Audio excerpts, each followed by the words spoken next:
So, Brian, we're doing a bit of a different episode this week. Yes. You went and interviewed a guy called Saul Griffith. He is an inventor, he's an engineer, really smart guy that's done a lot of thinking about the energy transition. Okay, and when you say transition, we're talking from gas in your homes to like the petrol in your car to powering with coal. electrifying, so relying on Electricity and solar. Yeah, he's like a titan in this space. So it was great to ask him some questions and break it down. So Saul, thanks so much for coming on to have a chat. I know you're a very in-demand man. I've read all your books. I love them and they've given me a lot of hope over the last few years. There was one thing in particular at the end of your last book, Plug In, that struck me. You were talking about the gas industry and how we're getting totally stiffed in this country. And we talked about it on the podcast recently, and the clip has just gone bananas online. People are outraged, they're angry, they're upset, they're calling me an idiot. It can't possibly be true. So I thought I'm going to come straight to the source and hear it from you. So what is going on with gas exports in this country, Saul? Well, it's pretty funny because it was just an anecdote, really. I'm more interested in how do you stop exporting gas at all, because that's what we're going to have to do eventually on climate.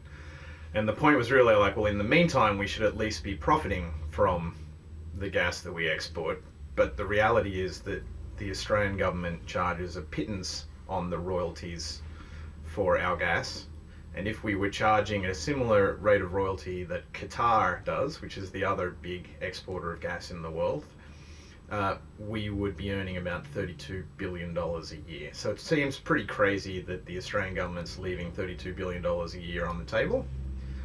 But I believe that's because there's more gas lobbyists in Canberra than there are people working on the good side, you know, pro-climate, pro-your-kids.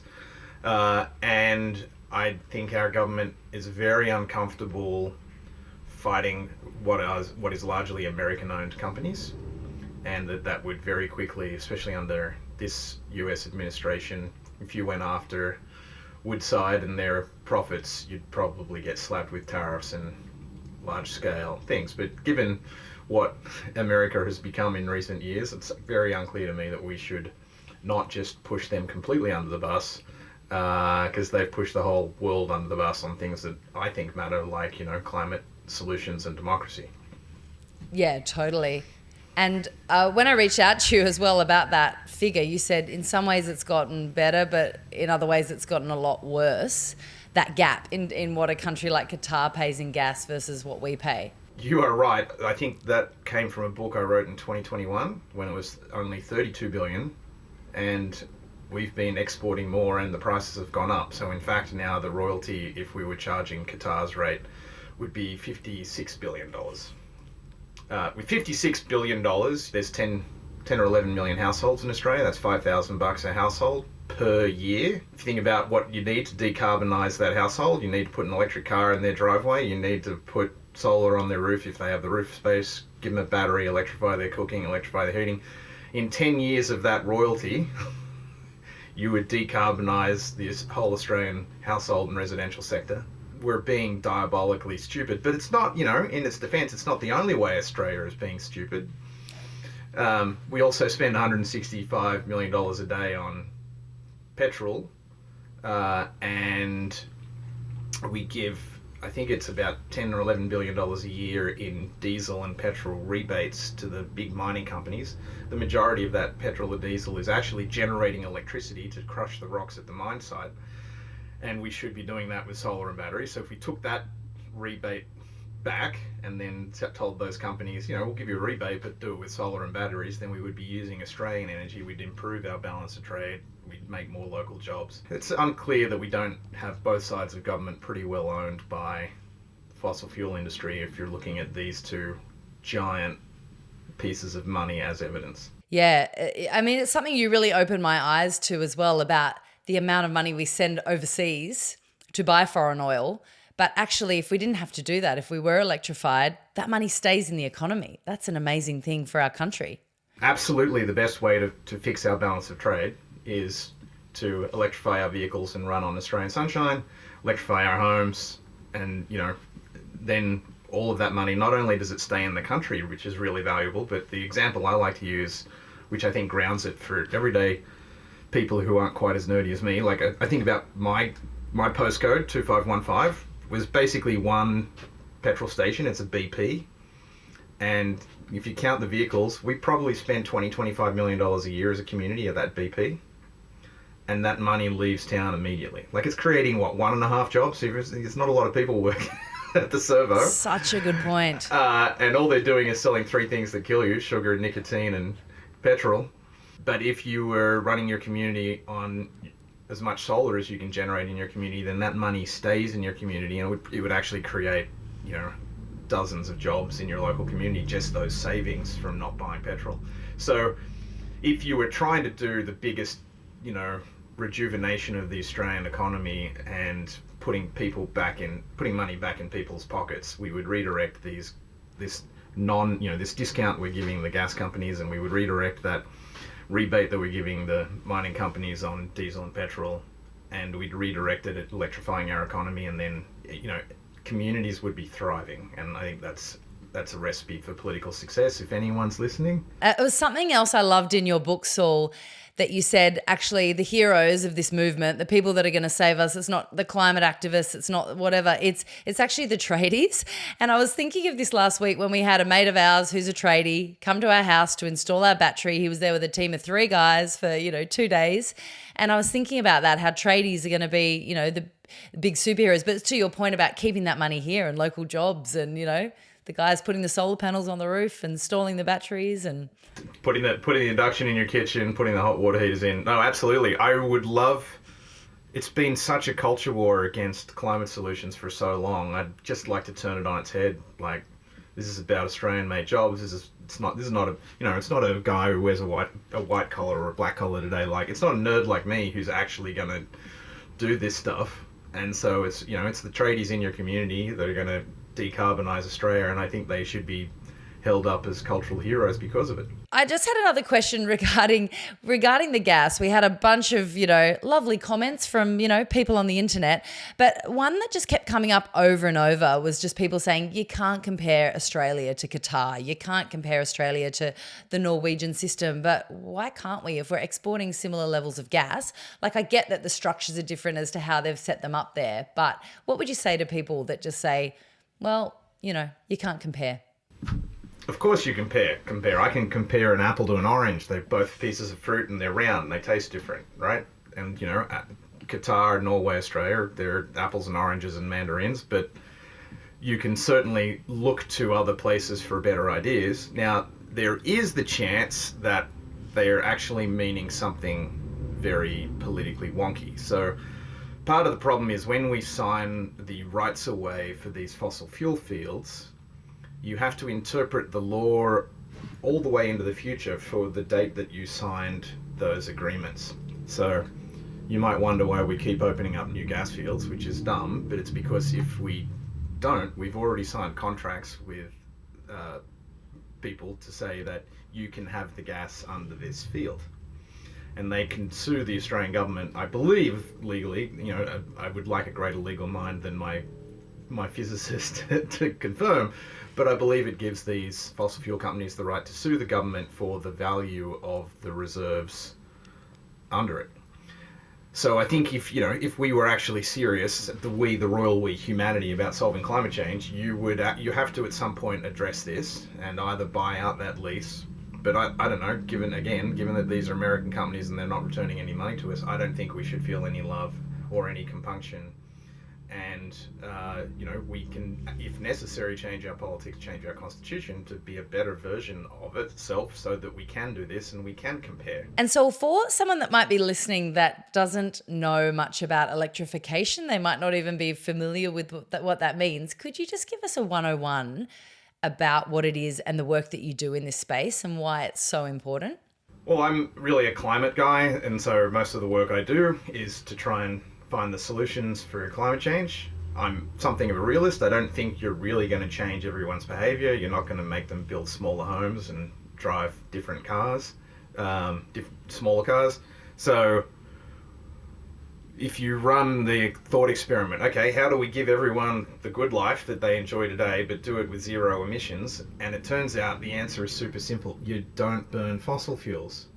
How do you not burn fossil fuels? You do the things that you used to do with fossil fuels with something that doesn't generate any emissions. And that's what electrification is. It's replacing the machines in your life that burn fossil fuels with an electric machine that can run off solar and wind power and geothermal power and hydroelectricity and all the clean and green power sources.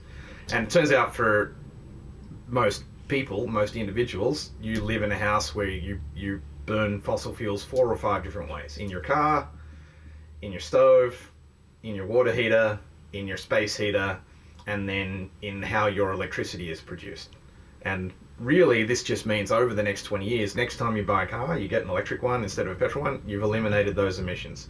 Next time you're doing a kitchen reno, instead of putting in another gas stove, you put in the electric induction. They're now faster, cleaner, and safer than the gas, so it's better in every way.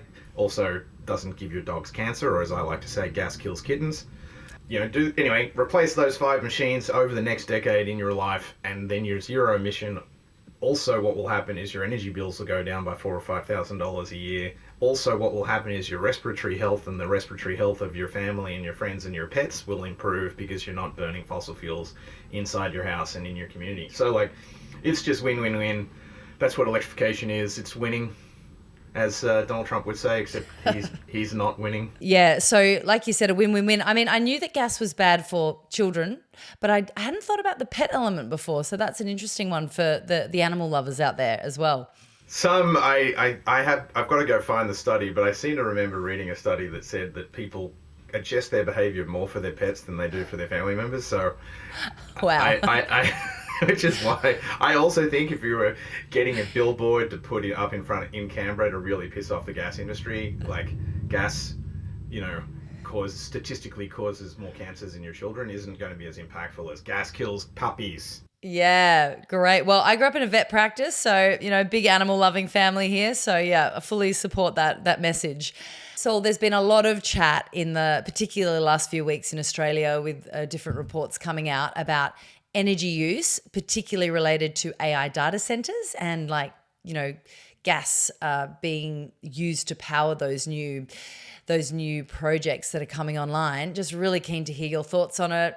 Is AI going to undo all the good work that we've been doing and you've been doing? What are your thoughts? There's a lot of problems with AI, but I'm not sure that energy use is the one that's at the top of my list. I believe the fact that they just stole all of human history's intellectual property and privatized that for private gain of a few technology individuals who may or may not have savory morals and moral compasses. I think that's horrific. I think the ownership structure, given that they just stole all of that information from everyone, is horrific, so those things are real problems. I think it's going to be a threat to democracy. It's going to allow us to create a whole bunch of AI slop that's going to be a problem for democracy, a problem for children. It's going to make it so easy to spam people. So those are real problems. Honestly, I use AI every day on my computer. It's an extraordinary tool. You should think of it like a screwdriver. It is not AI in any classical sense. I actually took classes in the AI lab at MIT.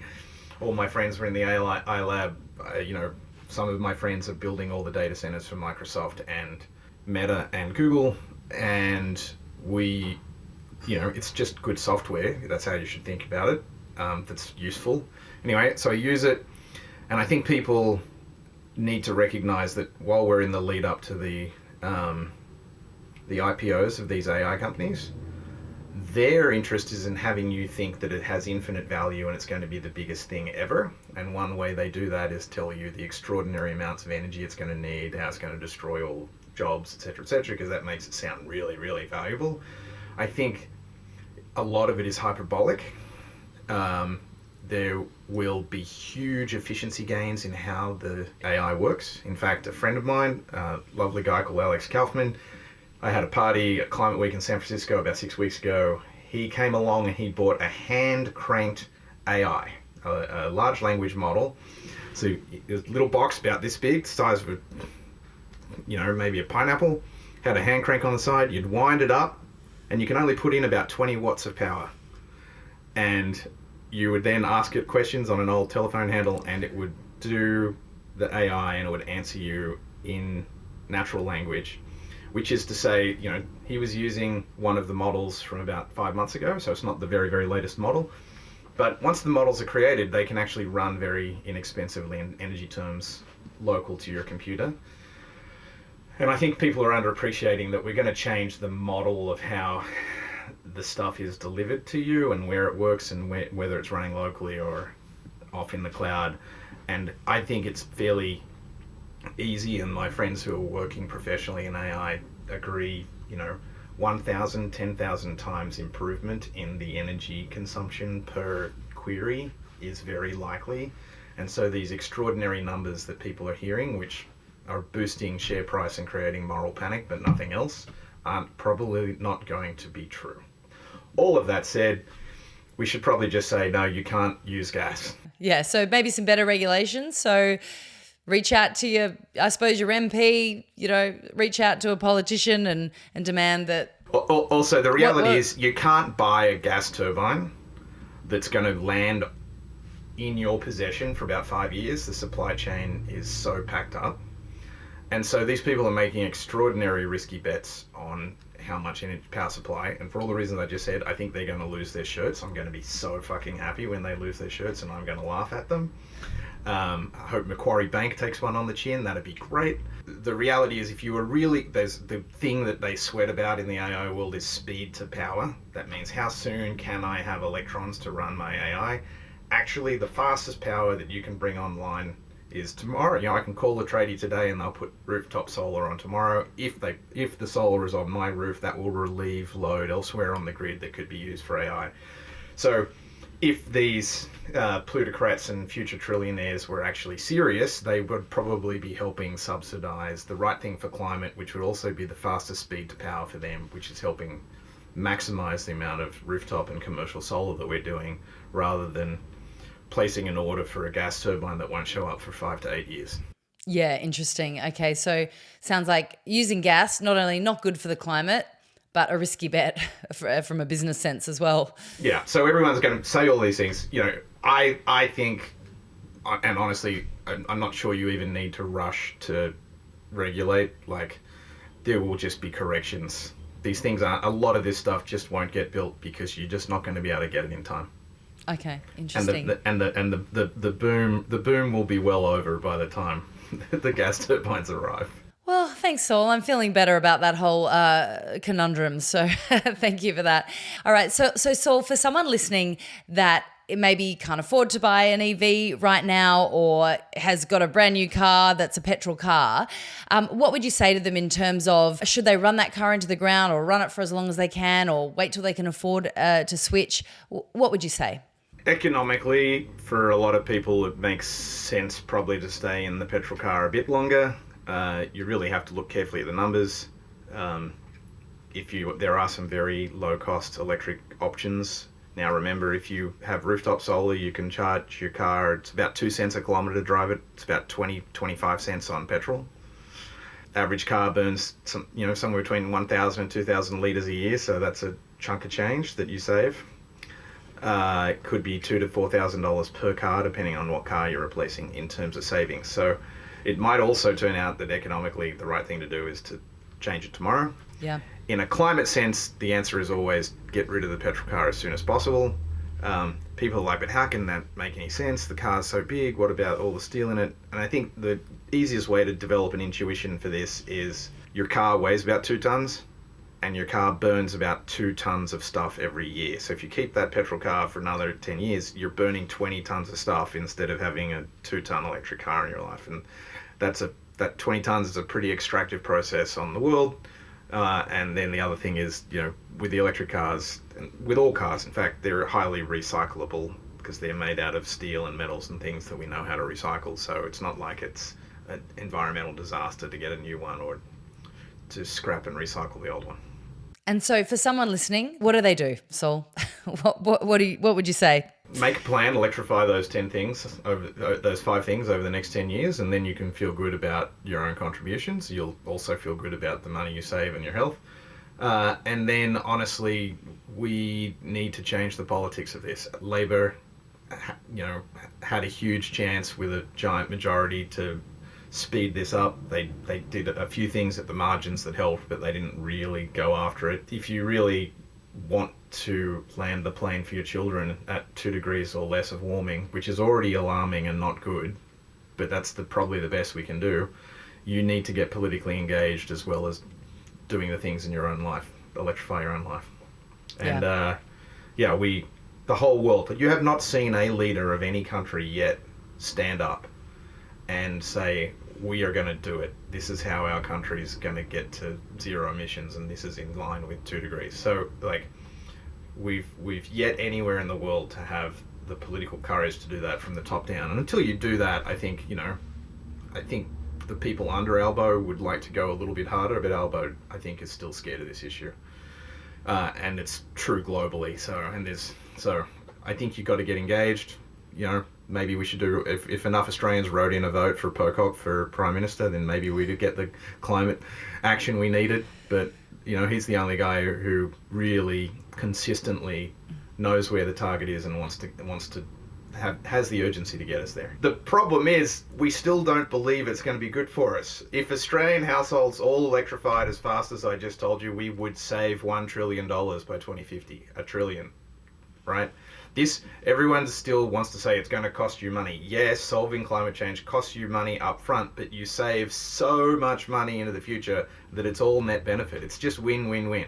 But we haven't even got the political conversation. The political conversation keeps getting stuck on the initial cost, and that's just the wrong way to think about it. Yeah, we win if we go faster, and if Australia went faster, everyone else would go faster. Well, Saul, thank you so much for your time, and thank you for the wonderful work you do helping Australians and people all around the world understand where we've got to go, how to do it, and how to do it in a really positive and practical way as well. Do it today. Thank you very much. Well, thanks for listening, and thanks to Saul Griffiths for his time. I found that conversation super interesting. I mean, I know that this is something that has given me a lot of hope in this space, and the fact that as households we can actually reduce the pollution that we're creating, but in a way that's meaningful on a national scale. It's exciting, and ultimately what I learned is that we can all be part of this. It's going to be better for our economy. It means we're keeping a lot of money in Australia, and obviously a massive benefit that it's going to help us combat climate change. Next week, it's back to regular programming. It'll be Molly and I chatting about all the things in our world and the world. So tune in to Gotta Go.